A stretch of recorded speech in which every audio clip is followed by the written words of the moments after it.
지금부터 똑솔라 방송이 시작됩니다. Yeah! Woohoo! 이 프로그램은 남녀노소 누구나 참여할 수 있는 문턱 없는 낭독 전문 방송입니다. 성북마을 미디어 지원센터, 성북마을 TV, 목소리 예술 실험실이 함께합니다.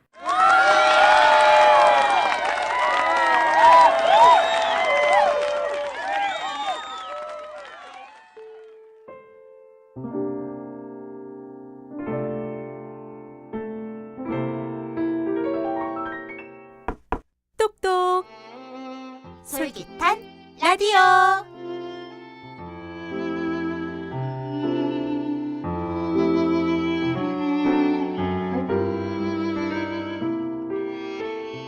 한국 소설 이상의 날개 제8화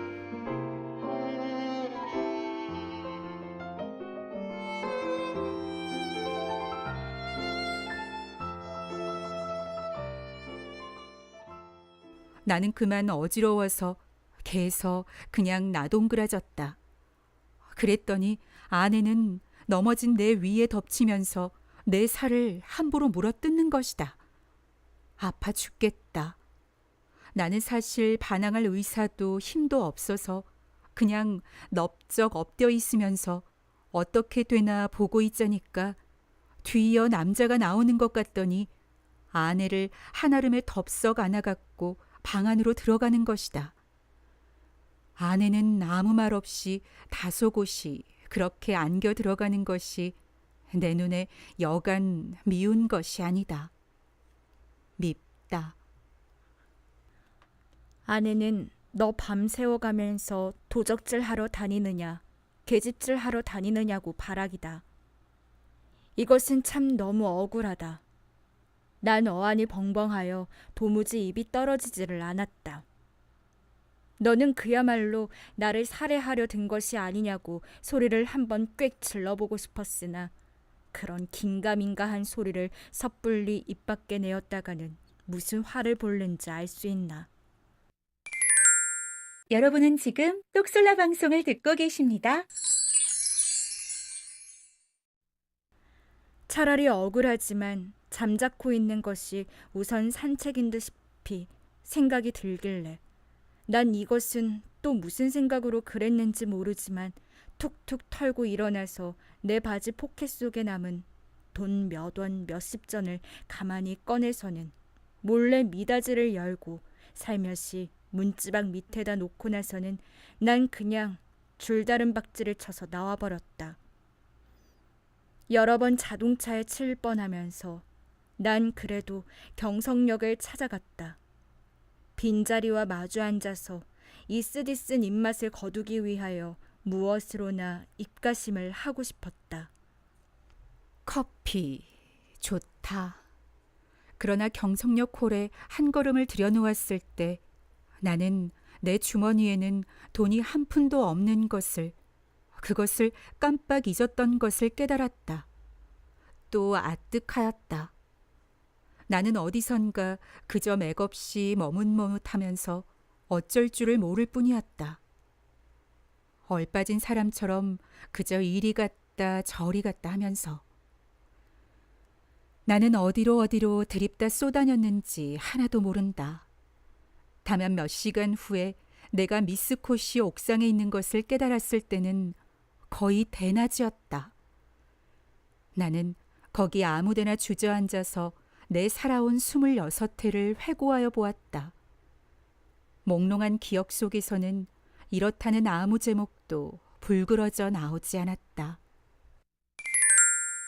여러분은 지금 똑솔라 방송을 듣고 계십니다. 나는 또 내 자신에게 물어보았다. 너는 인생에 무슨 욕심이 있느냐고. 그러나 있다고도 없다고도 그런 대답은 하기가 싫었다.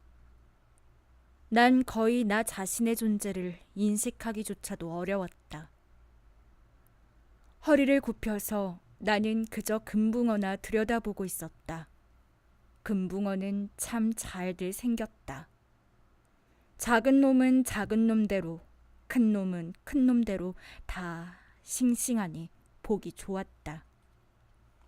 내려비치는 5월 햇살에 금붕어들은 그릇 바탕에 그림자를 내려뜨렸다.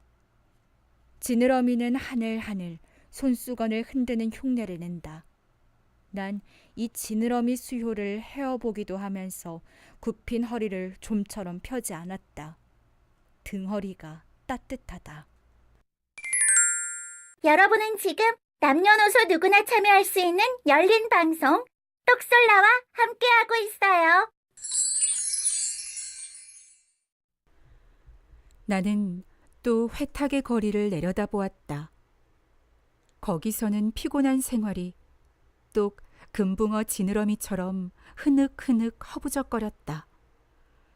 눈에 보이지 않는 끈적끈적한 줄에 엉켜서 헤어나지들을 못한다. 나는 피로와 공복 때문에 끊어져 들어가는 몸뚱이를 끌고 그 회탁의 거리 속으로 섞여 들어가지 않는 수도 없다 생각하였다. 나서서 나는 또 문득 생각하여 보았다. 이 발길이 지금 어디로 향하여 가는 것인가를. 그때 내 눈앞에는 아내의 모가지가 벼락처럼 내려 떨어졌다. 아스피린과 아달린. 여러분은 지금 똑솔라 방송을 듣고 계십니다. 우리들은 서로 오해하고 있느니라. 설마 아내가 아스피린 대신 아달린의 정량을 나에게 먹여왔을까? 나는 그것을 믿을 수는 없다. 아내가 그럴 대체 까닭이 없을 것이니. 그러면 나는 날밤을 새면서 도적질을, 계집질을 하였나? 정말이지 아니다. 우리 부부는 숙명적으로 발이 맞지 않는 절름발이인 것이다. 내나 아내나 제 거동에 로직을 붙일 필요는 없다. 변해야 할 필요도 없다. 사실은 사실대로, 오해는 오해대로 그저 끝없이 발을 절뚝거리면서 세상을 걸어가면 되는 것이다. 그렇지 않을까? 그러나 난 이 발길이 아내에게로 돌아가야 옳은가, 이것만은 분간하기가 좀 어려웠다. 가야 하나? 그럼 어디로 가나? 여러분은 지금 떡떡 솔깃한 라디오 똑솔라 방송을 듣고 있어요.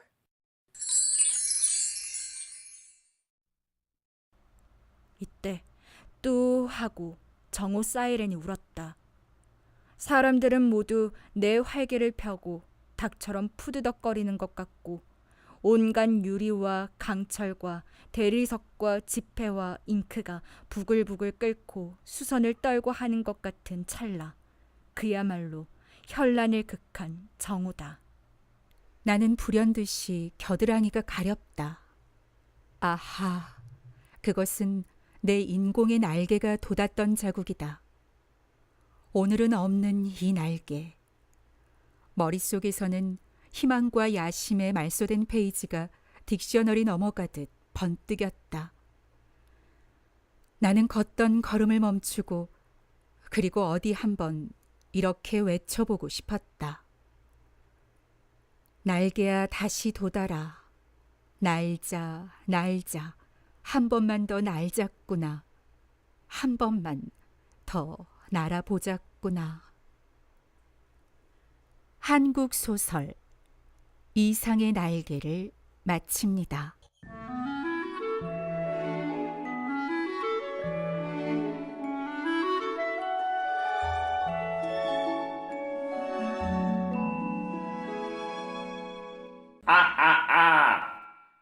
여러분은 지금 똑솔라 방송을 듣고 계십니다. 이 프로그램은 남녀노소 누구나 참여할 수 있는 문턱 없는 낭독 전문 방송입니다. 아이고, 그리고 성북마을 미디어 지원센터, 성북마을TV, 목소리 예술 실험실이 함께합니다.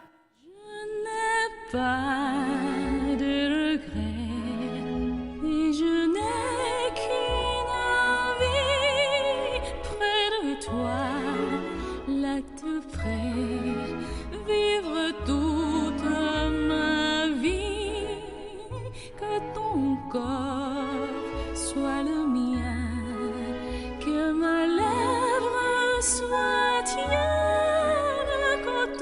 cœur soit le mien et que toute ma chair soit tienne.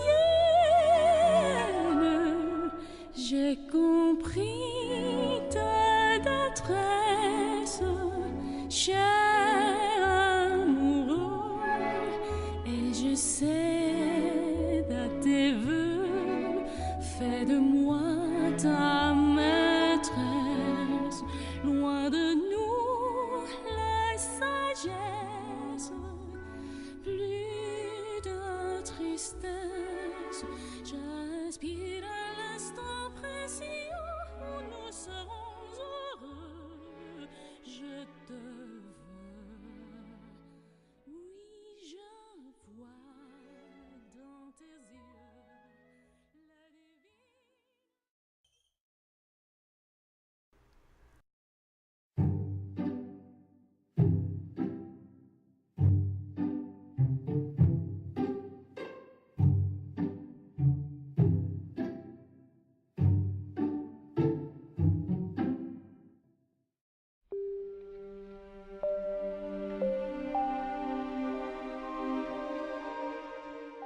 낚시법. 낚시를 합니다. 찌를 한참 바라보면 찌는 온데간데 없고 바닷속에 고개를 처박은 내가 미끼가 되어 있습니다. 세상의 수천 수만의 물결 사이에 세상의 수천 수만의 사람 중에 나 하나와 세상의 수천 수만의 물고기 중에 한 마리가 서로의 인연을 맞추어 보고 있습니다. 사람 사는 곳은 사람 법이, 물고기 사는 곳은 물고기 법이 있음을 낚싯줄이 없었다면 서로 알지 못했을 것입니다. 요즘은 강태공 그 사람 낚시법이 생각나는데 아마 사람과 물고기 중간쯤 놓고 하늘을 보고 있은 게 아닌가 짐작됩니다.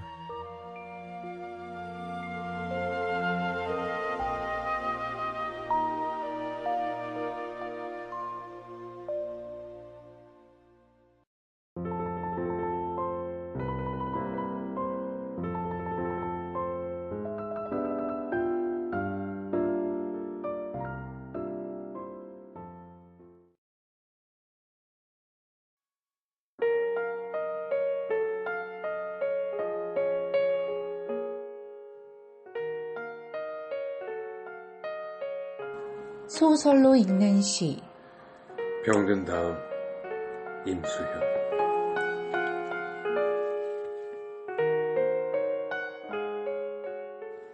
내 마지막이 비와 함께할 줄 알았더라면 시든 사랑이라도 조금 남겨둘 걸 그랬다. 주석은 신등까지 튀는 빗방울을 내려다보며 그리 생각했다. 소나기가 바짓가랑이를 한 박 적실 만큼 사나워 처마 밑으로 뛰어들었는데 하필 인쇄소 3시 문간이었다. 목재 펠리 뒤에 쌓아놓은 사료 판지를 덮은 비닐에서 미끄러진 빗물이 물 웅덩이에 닿아 얕은 그릇을 만들었다. 인쇄된 글씨가 흘러내리기라도 한 듯 한 번도 써본 적 없는 마음이 보였으나 주석은 그게 조사인 줄도 모르고 비로만 딴청을 부렸다. 그 흐리고 젖은 말들이 간해지면 제가 기대하는 무르고 순하고 따뜻한 음식마저 쓰디 쓸 것 같았고. 주석은 죽을 먹으러 창신동 색집에서 충무로까지 걸어온 길이었다.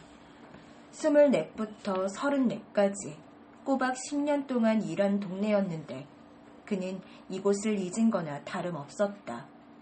외면한 건가? 대한극장에서 1000만 명이 봤다는 영화를 본 적 있지만 그는 길 건너 진양상가 양쪽 골목은 쳐다도 보지도 않고 곧장 지하철 출입구로 내려갔다. 그런데도 겨우 한 그릇 죽을 향해 저한 마음의 경계를 건너온 까닭은 입안이 데친 천엽처럼 헌데다 옛날 애인의 부음을 들었기 때문이다. 호되게 앓은 게 먼저였는지, 시홍이 죽었다대, 오래 아팠다대 하는 간략한 연락이 먼저였는지 헷갈렸지만 어떻든 호련히 저를 쓰러뜨린 병열이 사라진 오늘, 주석은 한 그릇 죽만이 저를 살릴 것처럼 간절했다. 저절로 충무로로 가자 결심했던 건 그가 알고 있는 유일한 죽집이 거기 있기 때문이었다. 미음처럼 살갗이 하얗고 종지만큼 작은 여자와 함께 먹은 죽, 그 죽집. 주석이 일했던 인쇄소와 죽집 사이는 먹자 골목이었다. CMYK 색상표만큼 다채로운 간판을 내건 식당들마다 살코기와 뼈, 껍질과 내장을 끓이고 굽고 지지는 냄새가 어지러웠다.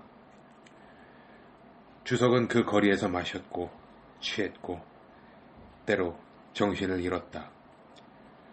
그는 그곳을 떠나왔어도 여전히 다른 골목을 헤매며 씹고 삼키고 때로 토할 만큼 술을 들이켰는데 내장처럼 꿈틀거리는 거리거리를 통과해 비록 도착하지 않았어도 한 그릇 맑은 죽으로 소화될 시간까지가 주석의 젊음인지 몰랐다. 그가 출력했던 숱한 글자처럼 이젠 구겨지고 바래지고 파쇄됐을 기억들이 비를 핑계로 삶을 제대로 읽어본 적 없는 자신에게 말을 건넨다는 것도 모르고 주석은 다만 줄이고 아픈 자신만 소중했다.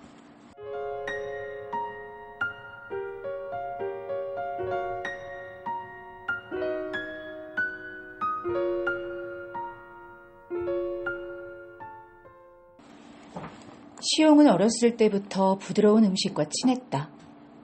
그녀가 구구단을 외우기 전부터 당뇨와 합병증에 시달렸던 아빠는 이가 나빠 산뜻하게 먹을 수 있는 뭐가 없었다. 엄마가 병든 남편 대신 바깥일을 해 아빠는 자연스레 안사람이 됐다. 시용은 유방도 근육도 없는 엄마와 방에 갇혀 느리고 부드럽게 자랐다. 아빠는 보름꼴로 입원했다 집으로 돌아오면 엄마가 내팽개친 살림살이를 쓸고 닦고 쓰레기를 내다버리고 밥을 안 쳤다. 밤늦게 돌아온 엄마는 밥이 너무 무르다며 타박하곤 라면을 삶아 먹었다. 엄마는 씹히는 게 없으면 먹는 게 아니라고 생각하는 사람이었다. 아빠는 덩달아 밥을 남긴 시용 앞에 놓인 공기를 거두곤 문병 선물로 들어온 통조림을 따 새 대접에 황도 한 조각을 담아줬다. 달고 부드럽고 사근사근한 맛은 병든 자신에게만 허락된 선물 같았다. 아빠가 죽은 뒤 시용은 밤마다 알 수 없는 허기에 깨 통조림을 땄다. 뚜껑에 과일칼을 꽂아 칼자루를 두드려 잔구멍을 낸 뒤 손톱깎이에 달린 깡통 따개로 톱니바퀴를 삐뚤빼뚤 그려낸 다음 과일즙이 묻은 뚜껑을 오래오래 핥았다. 시용은 설탕물이 말라붙은 입술을 짭짭하면서 아빠와 복숭아밭을 거니는 꿈을 꾸었다. 시용은 아빠가 가르쳐준 음식들을 탐식할수록 점점 가냘퍼졌다. 어쩌면 아빠도 너무 부드럽고 무른 것만 먹다 보니 근육이 사라지고 엄마가 되고 점점 쪼그라져 그만 세상에서 사라져버린 건지도 몰랐다.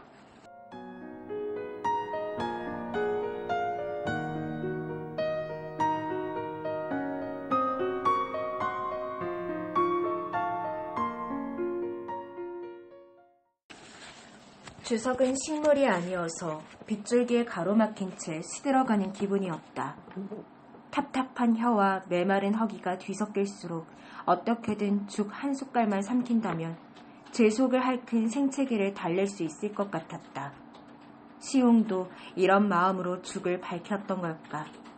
이젠 물을 수도 없는 마음에 이입하자 시홍과 죽을 처음 먹었던 한낮이 불현듯 대답했다. 흐렸는지 맑았는지 한봄이었는지 늦가을이었는지 시간을 껴안은 표정은 깜깜한데 죄의 흰 그릇에 담긴 분홍색 동치마와 짭조름한 오징어젓, 무말랭이와 콩나물 무침, 깻가루와 김을 잘게 봐서 옥고명으로 얹은 야채죽이 놓인 상차림이 손만 뻗으면 만질 수 있을 것처럼 고스란했다. 시홍은 늘 야채죽만 먹었는데 제가 처음 먹은 게 전복죽인지 닭죽인지 매생이죽인지 기억나지 않지만 아무튼 주석은 시홍과 사랑하는 동안 그 죽집에서 끓이는 모든 죽을 먹어보았다. 주석은 시용을 인쇄소에서 처음 만났다. 시용은 주석이 내근을 맡은 오전 10시에 팸플릿 필름을 확인하러 온 출판 대행사 직원이었다. 인쇄를 넘기기 전 엑스레이 같은 필름에서 큰 제목이나 끝 글자만 대충 확인하는 손님들과 달리 시용은 주석이 라이트박스에 올려놓은 필름을 처음부터 끝까지 꼼꼼하게 읽었다. 지난밤 자정까지 술을 퍼마셨던 주석은 턱받침을 하곤 꾸벅꾸벅 졸았다. 시용이 저기요. 하고 어깨를 두드렸을 땐 어느덧 점심시간이 절반은 지나 있었다. 주석이 빨간 눈으로 의미 없이 점심 드시고 가실래요? 물었을 때 시용은 마치 준비한 듯 그러자고 했다. 주석은 잠시 어리둥절한 표정으로 뭘 먹고 싶느냐고 물었다. 죽 드실래요? 이 근처에 오래된 죽집이 있어요.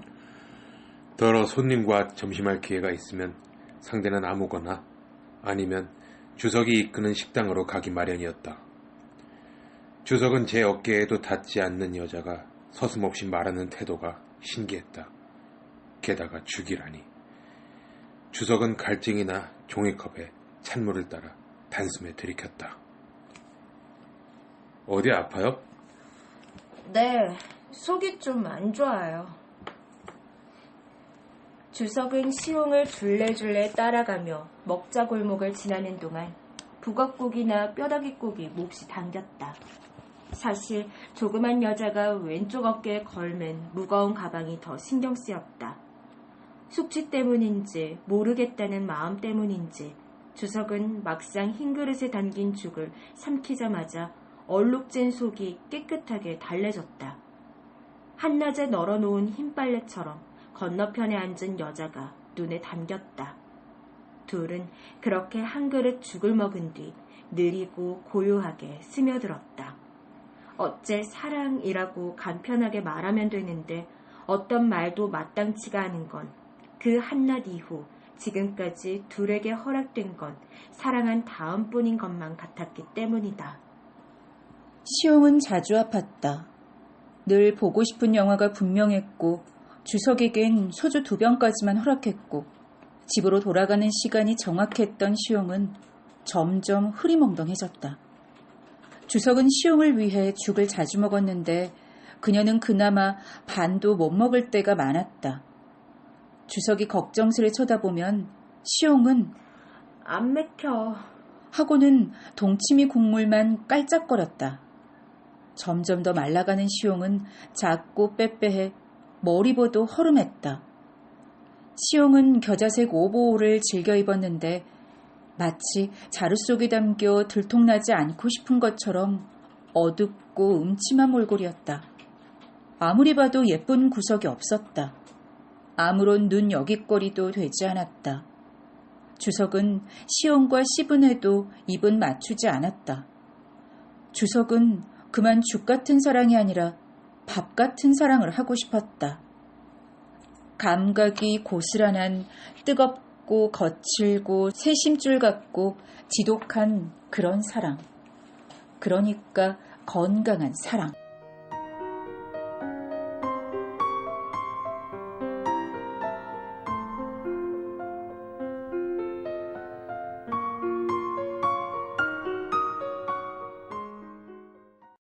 아픈 건 사랑이 시작되는 한낮을 닮았다. 들뜨고 두렵다. 허전하고 충만하다. 낯설고 새롭다. 병이 사랑이 찾아오는 예감은 보도에 떨어진 이파리가 쓸리는 소리처럼 고스란했다. 감각은 피부와 밀착되고 꽃잎처럼 예민해진다. 공기의 두께가 달라지고 나를 가뒀던 공기에서 해방된다. 시용은 물컵에 담근 알약이 침잠하듯 주석이 생각났다. 그의 얼굴과 목소리도 희미하고 존댓말을 했는지 반말을 했는지 나이조차 가물거리는데 주석과 함께 생고깃집, 주물럭집, 수산횟집을 지나 죽집까지 걸어갔던 골목은 형광등처럼 고스란했다. 시용은 몸이 음식을 거부할수록 그와 자신 사이에 놓였던 수많은 밤을 복귀했다. 주석은 취할 때마다 풀떼기가 지긋지긋하다고 말했다. 시용은 가쁜 숨을 몰아쉬며 젊은 그가 늙은 엄마 같았다고, 자신은 아빠 같았다고, 우리는 그래도 한 세월을 함께한 건 분명하다고 쓰라린 혀로 하얗게 꺼풀이 일어난 입술을 핥았다. 아빠가 죽은 뒤 엄마는 그동안 포안을 풀듯 한가득 시장을 봐왔다. 비린게 당기면 갈치를 한 꿰짝 사오고 비계가 당기면 소나 돼지의 머리나 내장, 발을 사왔다. 엄마는 밤새 그것들을 고고 다듬었다. 엄마가 해준 비리고 거칠고 뜨겁고 맵짠 음식을 삼키면 당장 병들 것 같아 시용은 맹물에 밥을 말아 모이처럼 먹었다. 시용은 아빠가 엄마를 대신했듯 아빠를 대신해 엄마의 사나운 음식을 거부했다. 엄마는 점점 아빠를 닮아가는 시용을 가시돋친 눈으로 쳐다봤다. 어쩜 넌 네 아비랑 똑같이 만날 죽상이니? 시용이 음식을 가리게 된 건 소신이 아니라 유전 같은 것이었다. 가난과 병과 볼품없는 몸뚱어리. 어쩌면 한 그릇 식사를 나눌 상대가 대물림되듯. 주석은 아픈 시용을 배려하지 않았다. 늘 취하면 굽고 지지고 뜨거운 것만 맴돌며 마치 제 앞에 시용이 없는 것처럼 굴었다. 그나마 들뜬 골목으로 가기 전 시용과 죽집에 들러 저녁을 먹는 게 주석의 유일한 배려였다. 주석은 마치 술을 들이키듯 죽을 바닥까지 싹싹 비웠다. 주석은 시용의 그늘진 병을 걱정해서가 아니라 제 쓰라린 속을 달랜 다음 또다시 술을 퍼붓기 위해 죽을 밝혔을 것이다. 시용은 주석 앞에서 부드러운 음식을 먹을수록 마음은 자갈밭이었다. 자주 아파 제대로 사랑할 겨를이 없는 제 몸이 너무 밉고 미안했다. 그래서 주석이 자신을 밀어냈을 때 시용은 홀가분하고 외로웠다. 기쁘고 슬펐다. 그렇게 시용은 비로소 병에 집중할 수 있었다. 병은 그녀의 유일한 직업이 되었다. 은퇴한 연애의 유일한 소일거리가 되었다. 시용은 자신 말고는 관심을 가질 데가 없었다. 바라볼 데가 없었다. 시용은 거울처럼 병만 들여다봤다. 나를 기웃거리는 병, 나를 밀쳐내는 병, 나를 표절하는 병, 그리하여 나를 삼킨 병. 아픈 건 사랑을 끝낸 저녁을 닮았다. 빛이 어둠에 스미듯 그만 잠들어야 하는 밤을 맞이해야 하는 것이라고. 눈뜬 새벽이 허락되지 않더라도 그렇게.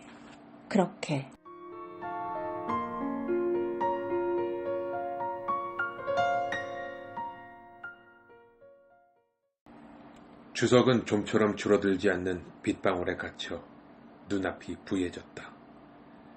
주룩주룩 쭉쭉. 눈을 감으면 빗소리는 죽을 끓이는 소리였다가 죽을 삼키는 소리였다가 이제 만질 수 없는 어떤 시간에 골목골목만 기웃거렸다.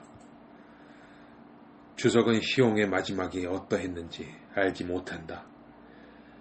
그냥 부음을 들었을 때 그 시간이 한 그릇 죽 같은 게 아니었을까 어림했는지는 모르겠다.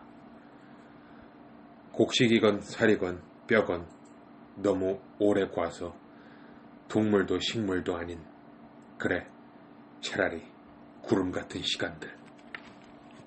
주석은 그때 아픈 시웅을 견딜 수 없었던 걸까? 너무 가난하고 앞이 보이지 않는, 어쩌면 골목에 갇혀 병들 일만 남은 제 젊음을 안쓰럽게 여겼던 걸까? 어쩌면 시웅과 함께 천천히 죽을 삼키는 시간을 보내지 않았더라면 주석은 병든 것 같은 20과 30을 이겨내지 못했을지도 모른다. 시온과 그 죽집에 마주 앉아 있는 동안만큼은 주석은 속이 연하고 조용해졌다. 그래, 네 마지막이 비와 함께 할 줄 알았더라면 시든 사랑이라도 남겨둘 걸 그랬다. 이 삭막한 골목을 헤매는 지친 행인들의 그림자에 움터 한 그릇 죽처럼 연한 기운을 불어넣어 이름 모를 나무로 자랄지 모르므로. 그러나 뒤늦은 말들은 잔뿌리 같은 빗물의 글씨가 되어 다시는 만질 수 없는 어제로만 흘러갔다. 그렇게 주석은 한 그릇 죽과 이내 불을 밝히고 연기를 피울 골목 사이에서 굶주리고 반짝이고 여전히 간절한 채 이미 놓쳐버린 마음만을 담은 텅 빈 그릇이 되어 홀로 충만해졌다. 길바닥에 꽂히는 빗물은 끝내 그칠 생각을 않고 죽집으로 가는 길은 여전히 멀었다. 주석은 자신이 병들기 전인지 병든 다음인지 알 수 없었다. 맑음이 비의 전인지 비의 다음인지 확신할 수 없듯 그는 다만 멎은 채 모든 목숨에게 허락된 다음만을 영원처럼 기다렸다.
명상법. 사과가 먹고 싶었다.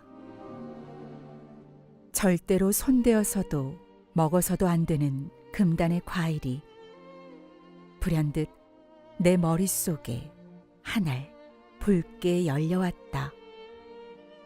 저 한 알의 사과를 따먹으면 2번 다시 내가 생각나지 않을 것 같았다. 그날 밤 나는 사과를 몰래 따먹었다. 흔적을 남기지 않기 위해서 사과 씨까지 송두리째 삼켰다. 그날 밤은 이상하게도 눈이 밝아와 한잠도 이루지 못했다. 그런데 이 어찌된 일인가. 하루가 가고 또 하루. 잊고 있었던 내 머릿속에 낯선 사과나무가 자라나 오늘 밤에는 주렁주렁 열매까지 열렸다. 내 모습을 지우다 보니 이처럼 많은 사과가 내 머릿속에 꽉 차다니. 오, 세상의 여자 모두가 알몸으로 보이다니. 밤새도록 사과나무 밑둥을 톱질하느라 중년의 무릎만 다 헤어졌다.